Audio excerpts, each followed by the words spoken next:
Welcome to Tej education साथियों।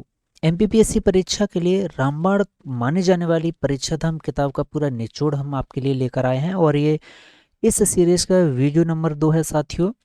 और हम पूरी किताब आपको टॉपिक वाइज जो है कवर अलग से करवा रहे हैं, तो प्लेलिस्ट में जाकर आप पूरे वीडियो जरूर देखिएगा। मैं उम्मीद करता हूं कि आप ये वीडियो अंत तक देखेंगे और आप बेहतरीन तरीके से रिवीजन कर पाएंगे, टेस्ट दे पाएंगे। तो आइए शुरुआत करते हैं। सुपरफास्ट तरीके से पूरी क्लासेस होने वाली हैं ये परीक्षा धाम किताब की। तो आइए शुरू करते हैं बिना समय गवाए। सबसे पहला प्रश्न आपकी स्क्रीन पर कि मुगल सम्राट अकबर के साथ कौन सी वीरांगना ने भाई युद्ध किया था। बहुत अच्छा प्रश्न, बहुत लाजवाब प्रश्न। तो आप याद रखिएगा कि मुगल सम्राट अकबर के साथ भाई युद्ध किया था भाई रानी लक्ष्मीबाई। कितने लोग बता रहे हैं भाई सब गलत है, ये रानी दुर्गावती जी ने जो है युद्ध किया था भाई मुगल सम्राट अकबर के साथ। ठीक है भाई। आगे बढ़ते प्रश्न है कि आदिवासियों का मसीहा किसे कहा जाता है। बहुत अच्छा प्रश्न है। तो आप याद रखिएगा कि आदिवासियों का मसीहा साथियों ठक्कर बापा को कहा जाता है। किसको भाई? ठक्कर बापा को कहा जाता है। नेक्स्ट प्रश्न बन जाता है कि आदिवासी चित्रकार जोधैया बाई का संबंध भाई कौन से जिले से है। वेरी वेरी मोस्ट इंपॉर्टेंट है। तो आप याद रखिएगा कि जोधैया बाई का संबंध है भाई उमरिया जिले से। ठीक है भाई, विकल्प डी इसका सही जवाब है। नेक्स्ट प्रश्न है कि कांतिलाल भूरिया का जन्म भाई, जी हाँ, कांतिलाल भूरिया का जन्म कौन से जिले में साथियों हुआ है। तो आप याद रखिएगा कि कांतिलाल भूरिया का जन्म साथियों हुआ है आपका झाबुआ जिले में। ठीक है भाई, कहाँ पर? झाबुआ जिले में हुआ है।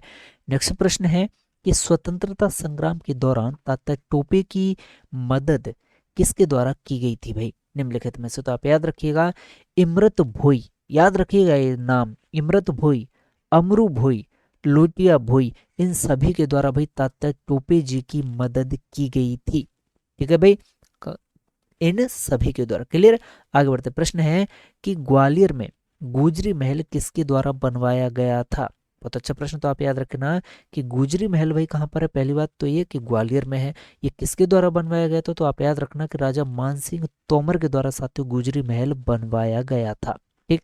नेक्स्ट प्रश्न है कि कौन सा ग्वालियर में स्थित है भाई दिए गए विकल्पों में से। सबसे पहला विकल्प है भाई कि रानी रूपमती महल ग्वालियर में है, या फिर सहस्त्र बाहु मंदिर है, या फिर मदन महल है, या हिंडोला महल। तो आप याद रखिएगा कि ग्वालियर में साथियों मौजूद है सहस्त्र बाहु मंदिर। ठीक है भाई, विकल्प बी इसका सही जवाब है एकदम से।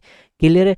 आपको ये भी याद रखना है भाई कि जो ग्वालियर का किला है ना, इसे साथियों क्या कहा जाता है? जिब्राल्टर फोर्ट के नाम से भी जाना जाता है भाई ग्वालियर के किले को। ग्वालियर के किले का जो निर्माण है वो राजा सूरज सेन ने साथियों करवाया था। क्लियर है? और आगे बढ़ते हैं। प्रश्न है कि मध्य प्रदेश का सबसे बड़ा जो गुरुद्वारा है वो कहाँ पर मौजूद है। तो बहुत आसान प्रश्न, आपको बस ये याद रखना है कि सबसे बड़ा गुरुद्वारा साथियों कहाँ पर है? ग्वालियर में ही स्थित है, जिसका नाम है दाताबंदी छोड़ गुरुद्वारा। ठीक है भाई। अब इसके अलावा कुछ और भी बहुत प्यारे प्रश्न बनते हैं कि सबसे बड़ी मस्जिद भाई कहाँ पर है मध्य प्रदेश में। तो ताजुल मस्जिद है भाई भोपाल की। सबसे छोटी मस्जिद ढाई सीढ़ी मस्जिद है, ये भी भोपाल में है। सबसे बड़ा मंदिर भाई मध्य प्रदेश का खजराना मंदिर है जो कि इंदौर में है। सबसे बड़ा चर्च भाई भोपाल में है। ठीक है, ये मध्य प्रदेश के संदर्भ में सारे प्रश्न हैं। ठीक। प्रश्न है कि भारतीय विज्ञान शिक्षा और अनुसंधान संस्थान भाई मध्य प्रदेश के निम्नलिखित में से कौन से जिले में है। तो आप याद रखिएगा ये साथियों कहाँ पर है? भोपाल जिले में है। ठीक है, विकल्प ए इसका सही जवाब है।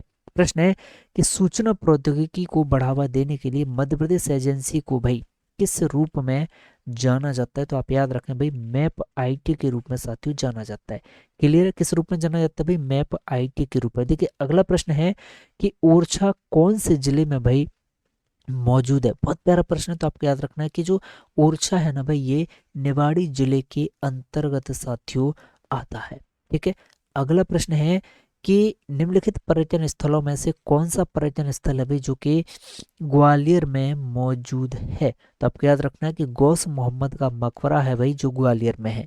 ठीक है। और एक क्या है? रानी लक्ष्मीबाई की समाधि भाई। ठीक है, रानी लक्ष्मीबाई समाधि भी ग्वालियर में है, और गौस मोहम्मद का मकबरा भी भाई कहाँ पर? ग्वालियर में। और तानसेन मकबरा भी भाई कहाँ पर है? तानसेन मकबरा ये भी भाई ग्वालियर में है। ठीक है। अगला प्रश्न बन जाता है कि चंदन कटोरा भाई ओरछा में मौजूद है। ये क्या है साथियों? तो आपको याद रखना है कि चंदन कटोरा ओरछा में मौजूद है और ये जो है ना, ये शाही निवास की पानी की आपूर्ति करने का साथियों एक फाउंटेन है। ठीक है।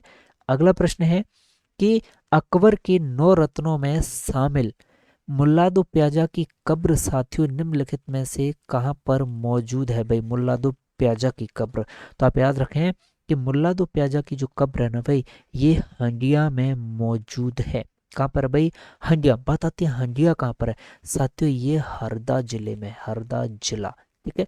आगे बढ़ते हैं। प्रश्न है कि ताजमहल किस नमूने के आधार पर बनाया गया था? तो आपको याद रखना है कि ताजमहल जो है ना, ये मांडू में होशंग शाह का मकबरा है साथियों। ठीक है। इसको जो है एक नमूने के तौर पर माना गया था और इसी को देखकर क्या है भी ताजमहल बनाया गया था होशंग शाह के मकबरे के आधार पर। ठीक है। प्रश्न है कि मियाँ मल्हार राम का संबंध भाई किससे है? तो आप याद रखिएगा इनका संबंध से है साथियों क्या? तानसेन से। ठीक है भाई। किससे? तानसेन से। ठीक है भाई। मियाँ मल्हार, ठीक है भाई, किससे है? तानसेन से है भाई। चलिएगा आगे बढ़ते हैं। ये राग है। ठीक है। क्या वो राग होता है? ये एक मियाँ मल्हार एक राग होता है।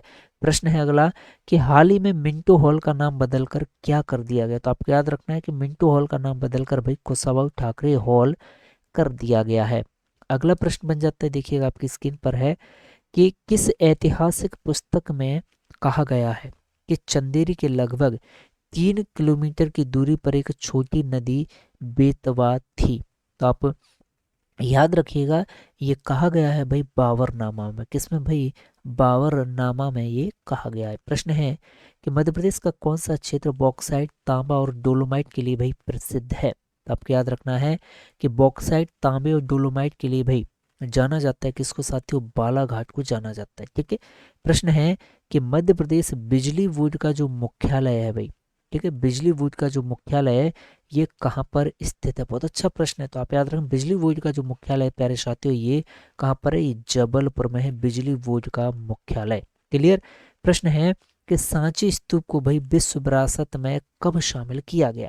तो आप याद रखें कि सांची स्तूप को विश्व विरासत में शामिल किया गया साथियों कब? 1989 में किया गया।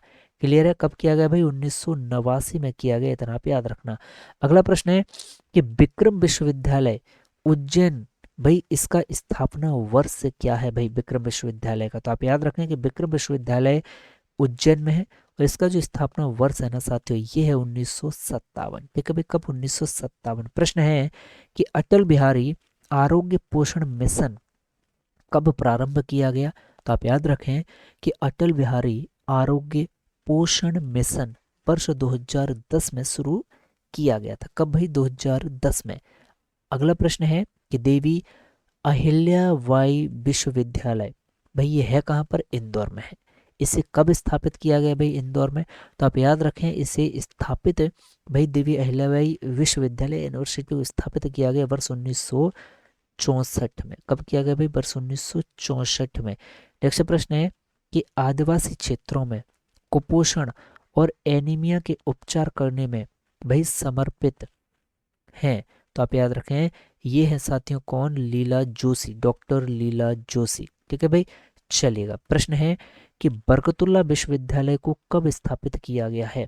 तो आप याद रखें कि बरकतुल्ला विश्वविद्यालय को साथियों वर्ष 1970 में स्थापित किया गया है और ये है कहाँ पर भाई? ये है भोपाल में। कहाँ पर भाई? बरकतुल्ला विश्वविद्यालय भोपाल। अगला प्रश्न है, एक मिनट, अगला प्रश्न है भाई आपकी स्क्रीन पर कि मध्य प्रदेश में खेसारी दाल पर साथियों क्या है? प्रतिबंध लगा दिया गया है। ऐसा इसीलिए क्योंकि इसका शरीर पर क्या है भाई? कुप्रभाव या गलत असर जो है पड़ता है। लेकिन ये बताने में गलत असर कहाँ पर पड़ता है? ब्लड में या देखने की क्षमता में या सुनने की क्षमता में या निचले अंगों के संचालन में भाई गलत प्रभाव पड़ता है? जी हाँ, तो विकल्प डी इसका सही जवाब है। केसारी दाल पर इसीलिए रोक लगा दी है भाई, इसीलिए प्रतिबंध लगा दिया क्योंकि निचले अंगों के संचालन पर जो है इसके सेवन से जो है असर पड़ता है। प्रश्न है कि सांस अभियान का उद्देश्य क्या है? तो आप याद रखना सांस अभियान का उद्देश्य सभी शिशु मृत्यु दर में कमी लाना। क्लियर। प्रश्न है कि ममता शर्मा कौन है भाई? तो आप याद रखें कि ममता शर्मा एक गायिका है। कौन है भाई? ममता शर्मा एक गायिका है। अगला प्रश्न है कि बड़वानी मध्य प्रदेश में पैदा हुए और भारत के परमाणु ऊर्जा आयोग के भाई पूर्व अध्यक्ष निम्नलिखित में से कौन है? तो आप याद रखना ये है साथियों अनिल काकोडकर। कौन है साथियों? अनिल काकोडकर। प्रश्न है कि मिस्टर इंडिया जैसी फिल्मों के लिए लिखा था जो सतना में पैदा हुए, उन लेखक का नाम भाई आपको बता देना है। तो आप याद रखना ये है साथियों कौन? शरत सक्सेना है। कौन है प्यारे साथियों? ये शरत सक्सेना है। क्लियर है? अब देखिएगा कुछ प्रमुख कलाकार या बॉलीवुड हस्तियां जो मध्य प्रदेश से संबंध रखते हैं, जैसे शरत सक्सेना जन्म भाई सतना में हुआ, आशुतोष राणा गाजरवाड़ा में हुआ, सलीम खान इंदौर में जन्मे, जावेद अख्तर भाई कहाँ? ग्वालियर से संबंध रखते हैं। प्रश्न है कि भोपाल में पैदा हुए भारतीय रिजर्व बैंक के गवर्नर भाई कौन है? तो आप याद रखें भोपाल में जिनका जन्म हुआ भारतीय रिजर्व बैंक या आरबीआई के गवर्नर है साथियों रघुराम गोविंद राजन। ठीक है भाई, विकल्प सी इसका सही जवाब है। प्रश्न है कि अभिनेता अर्जुन रामपाल का जन्म भाई मध्य प्रदेश के कौन से जिले में हुआ? बहुत अच्छा प्रश्न। तो आप याद रखें कि अर्जुन रामपाल का जन्म प्यारे साथियों हमारे मध्य प्रदेश के जबलपुर में हुआ है। इसके अलावा कुछ और बॉलीवुड हस्तियां, ठीक है भाई, ये प्रश्न पूछे जाते हैं। अर्जुन रामपाल जबलपुर, रघुवीर यादव भी भाई कहाँ से? जबलपुर से, अन्नू कपूर भाई कहाँ से? भोपाल से, अन्नू कपूर। ठीक है, अशोक कुमार कहाँ से भाई? खंडवा से, मुकेश तिवारी सागर और गोविंद नामदेव ये दोनों कहाँ से हैं भाई? सागर से हैं। ठीक है, प्रश्न है कि विदिशा में पैदा हुए बचपन बचाओ आंदोलन के संस्थापक और नोबेल पुरस्कार विजेता भाई निम्नलिखित में से कौन है? तो आसान है भाई, कैलाश सत्यार्थी जी हैं जिन्हें भाई क्या है? नोबेल पुरस्कार मिला और जिन्होंने बचपन बचाओ आंदोलन भाई शुरू किया। लेकिन याद रखना है कि ये जो बचपन बचाओ आंदोलन है वर्ष 1980 में साथियों इन्होंने क्या है? शुरू किया था भाई। ठीक है, और जो नोबेल पुरस्कार है भाई ये कब मिला था? 2014 में भाई नोबेल पुरस्कार जो है इन्हें मिला था। अगला प्रश्न है कि पश्चिम से, जी हाँ, पश्चिम से पूर्व मध्य प्रदेश में लगभग कितने मिनट समय का जो है अंतराल है? तो आपको याद रखना है कि ये जो समय का अंतराल है ना भाई ये लगभग लगभग 34 मिनट का है। कितना भाई? 34 मिनट का समय अंतराल है भाई पश्चिम और पूर्व मध्य प्रदेश में। तो साथियों ये हमने पूरे टॉप 36 एमपीजीके के प्रश्न देखे और इसी तरह से संपूर्ण एमपीजीके का सुपरफास्ट तरीके से भी रिवीजन कराया जा रहा है। तो आप प्लेलिस्ट में जाकर पूरी वीडियो जरूर देखिएगा और पूरी परीक्षाधाम किताब का भाई रिवीजन टेस्ट बेहतरीन तरीके से कीजिएगा एग्जाम के समय पर। मिलते हैं एक नई क्लास में, तब तक के लिए जय हिंद, जय भारत, जय महाकाल। क्लास को अपने हर एक मित्र के साथ शेयर कीजिएगा।